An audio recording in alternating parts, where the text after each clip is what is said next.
बिस्मिल्लाहिर्रहमानिर्रहीम। अज़ीज़ तलबा, अस्सलामु अलैकुम वरहमतुल्लाहि वबरकातुहू। आपको मालूम है कि हम पिछले सबक में नज़म नज़म की तशरीह शुरू की थी और नज़म की तशरीह में हम हिलाल इस्तक़लाल पर पहुंच गए थे। तो क्योंकि यह दरमियान में डिसकंटिन्यू हो गया था, इसलिए आज से पहला लेक्चर के तौर पर दोबारा इसको हिलाल इस्तक़लाल को ही शुरू हम करते हैं। तो उम्मीद है कि आप इससे फ़ायदा उठाएंगे और जो आपको मुश्किल लगे उसका आप मुझसे पूछ लेंगे और मुझे जवाब भी देंगे कि जो है वो व्हाट्सएप पर, ताकि जो है वो आपको सही तौर पर गाइड किया जा सके।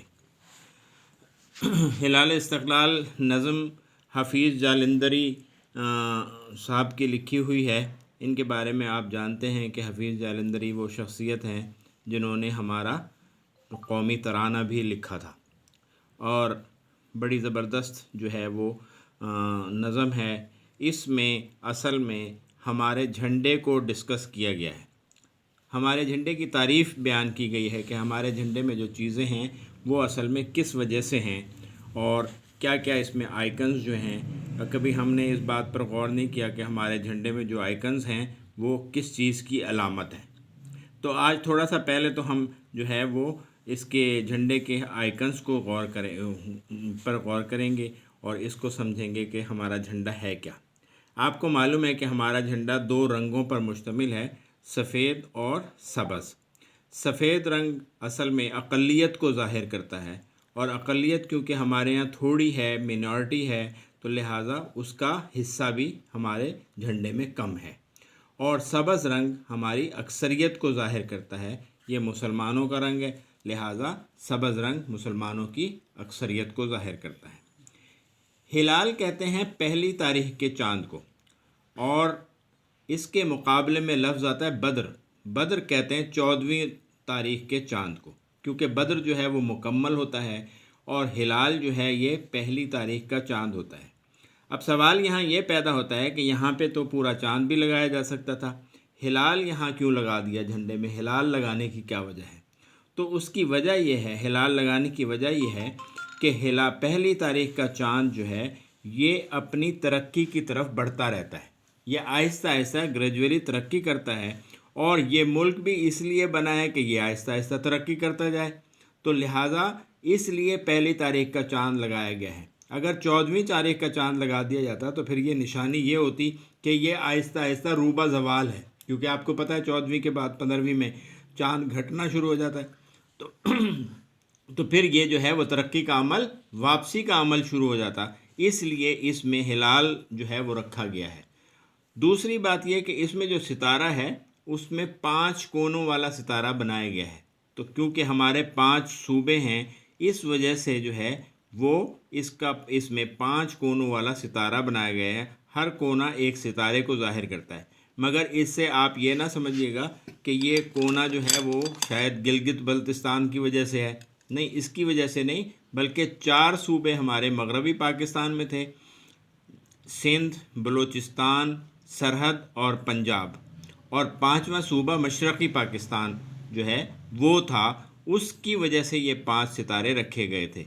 अब तो फिर 5 ही हो गए हैं, तो लिहाजा ये थोड़ी सी डेफिनेशन थी झंडे के हवाले से।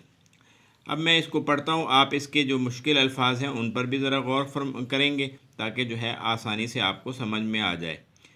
हिलाल इस्तक़लाल, इस्तक़लाल कहते हैं मुस्तकिल रहने वाली चीज़ को, यानी किसी चीज़ का मुसम्मम इरादा कर लेना, किसी चीज़ पर डटे रहने को इस्तक़लाल कहते हैं।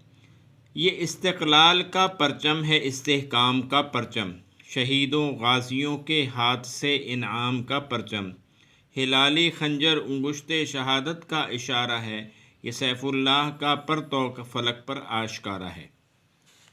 बस 2 ही शेरों की तशरीह इस वक्त मुमकिन हो सकेगी कि हम थोड़ी सी मुख्तसर सी तशरीह इसकी 2 ही शेरों की कर सकें। कहते हैं कि ये जो है हाफिज़ जालंधरी फरमाते हैं ये इस्तक़लाल का परचम है, ये मुस्तकिल मिजाजी का परचम है, यानी ये जो परचम है इसमें लोगों की उलुल अज़मी, लोगों का मुसम्मम इरादा, लोगों की पक्की जो है लगन को ज़ाहिर करता है। یہ استحکام کا پرچم، یہ جو ہے وہ مضبوطی کی علامت، یہ پرچم مضبوطی کی علامت ہے، یہ پرچم جو ہے وہ قوم کی مضبوطی کی علامت ہے۔ شہیدوں غازیوں کے ہاتھ سے انعام کا پرچم، یہ صرف ہمیں ویسے نہیں ملا ہے بلکہ اس کے لیے بہت لوگوں نے قربانیاں دی ہیں، اپنی جانوں کا نذرانہ پیش کیا ہے، اپنی جو ہے وہ بہت عورتوں نے اپنی عزت جو ہے وہ لٹوائی ہے، بہت لوگوں، بہت بچے یتیم ہوئے ہیں، بہت بہنیں جو ہے وہ بھائیوں سے محروم ہوئی ہیں، بہت بیویاں شوہروں سے محروم ہوئی ہیں، بہت مائیں بیٹوں سے محروم ہوئی ہیں، اور جو ہے اسی طرح جو ہے وہ لوگوں نے قربانیاں دی ہیں، بہت سارے لوگ جو ہیں وہ زندہ بھی اس میں جو ہے واپس آ گئے ہیں۔ تو لہٰذا یہ ہمیں ان کی طرف سے ہمارے لیے، کیونکہ ہم نے تو کچھ کیا نہیں اس ملک کے لیے، ان کی طرف سے ہمارے لیے بطور انعام اللہ تبارک و تعالیٰ نے، قربانی انہوں نے دی اور ثمر اس کا ہم اٹھا رہے ہیں، فائدہ ہم اس سے اٹھا رہے ہیں۔ اب ہمارا تو کرنا کوشش یہ ہونی چاہیے کہ جو ان لوگوں نے قربانیاں دی تھی ہم اس کو جو ہے وہ ہر وقت اپنے سامنے رکھیں اور کوشش کریں کہ جو ہے وہ ہمارا زیادہ سے زیادہ جو ہے ہم اپنے وطن کی خدمت کر سکیں۔